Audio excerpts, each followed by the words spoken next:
Hi, I'm Rob Hughes, Head of Wireless Marketing at 1Finity, and we're here in Barcelona for Mobile World Congress. It is day 3 of the show. It has been absolutely packed and busy with customer meetings, and one of the things that customers have been most interested in is hearing about Open RAN Massive MIMO and the collaboration that 1Finity has had with Qualcomm. Fortunately, I'm joined today by Nitin Agarwal, who is the Director of Product Management at Qualcomm, and here to share a little bit about what we're doing together. Nitin, thank you so much, and welcome to the booth. Thanks, Rob. Happy to be here. So, Nitin, when we talk about Open RAN Massive MIMO, I think we have to first talk about some of the other things that have been going on. Open RAN sort of started off with the easiest solutions, which was focusing on greenfield networks. Then things shifted to focusing on brownfield networks.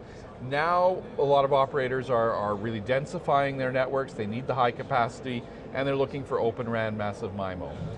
Tell me, why do you think that 2026 is really the year that Open RAN Massive MIMO is going to take off at scale? Definitely, Rob. So, as you know, we started with greenfield deployment, moving towards brownfield, and then moving towards commercialization. Yes. So that's depending upon how you want to take it from the scale perspective. So commercialization is pretty much done, as we are closely working on 1Finity product based on the QRU platforms that's enabling the Rakuten deployment. Right. Now, as you know, Rakuten is putting more sites in the network, they are scaling. So in 2026, we do see that they're going to put more number of sites, pretty much talking about the high dense urban deployments, even additional more capacity as well. Yes. So that's the area where we see in 2026, it's going to scale. Yes, I totally agree. I'm glad you brought that up.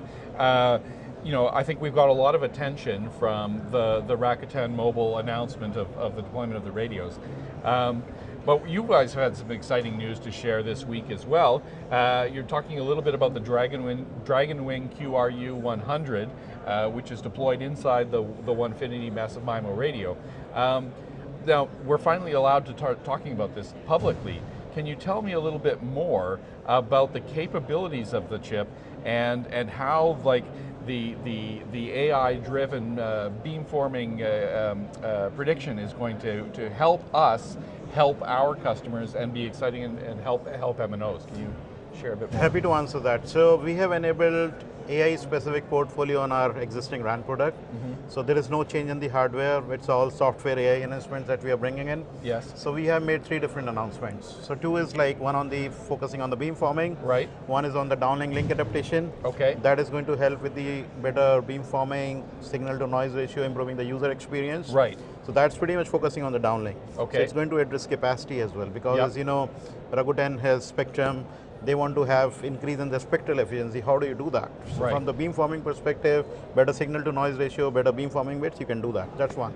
Second thing, on the uplink link adaptation also, we made a lot of changes. Okay. By looking into the uplink metrics, giving it to the scheduler on the uplink, we try to optimize whatever metrics we are doing and make it fast link adaptation so that scheduler can adjust that. So what it is going to do, it's going to improve the user experience, it's going to improve the coverage, and overall capacity will also be increased, which results into the higher spectral efficiency. Okay. So if I'm understanding that correctly, you're going to be exposing a bunch of additional data that you're able to receive from the radio, which we can then use to help anticipate where the user is going to be, so that we can control the weighting of the beams to better target the customer. Is that right? Exactly. So you made it right. So we have option 7.2, as you know. Okay. So we are providing our L1 solution. Now, from the customer perspective, they'll be having all the higher layers. Okay. So we provide all those data sets from the machine learning models, give it to the higher layers, and then let operator decides how frequently they want to do switching, slots allocation and all that. That's how it's going to play out. Excellent. Okay, so that's fantastic, but when it comes to deploying radios at scale, it's a lot more than just about the RF and the RF environment. Some of it is about the deployment and how you can do deployment faster and quickly. What kind of new innovations do you have that help and aid operators in the deployment side of things? So we talk about beamforming, which is the part of our ML portfolio. Yeah. Now another feature what we introduce as part of this portfolio is the factory calibration. Okay. So let me give you some context around that. Yeah. So when you bring up the site, when you go towards the factory, you want to bring certain parameters, pull it into the certain files, configure it. Right. So there is a certain time that you are taking to bring that particular system up and running. Okay. So that's a part of factory calibration. Now, as you know, like Rakuten is doing overall deployment on the scale perspective, so they'll be putting many RUs in the upcoming months and year. So in that case, can you reduce this particular uptime from the factory perspective?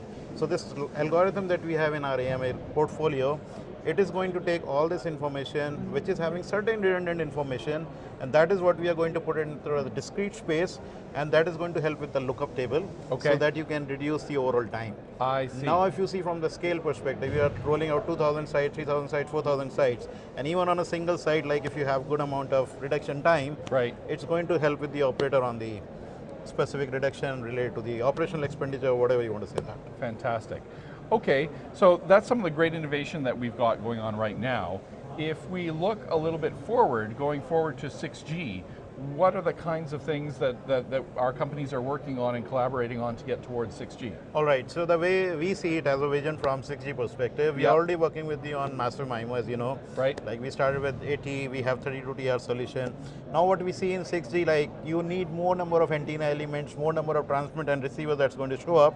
So we call it as a gigabit MIMO, which is like a 128TR configuration. So we are really looking forward to work on that particular product to make it 6G. And then on top of it, there's another feature called like integrated wireless sensing that is again part of the 6G.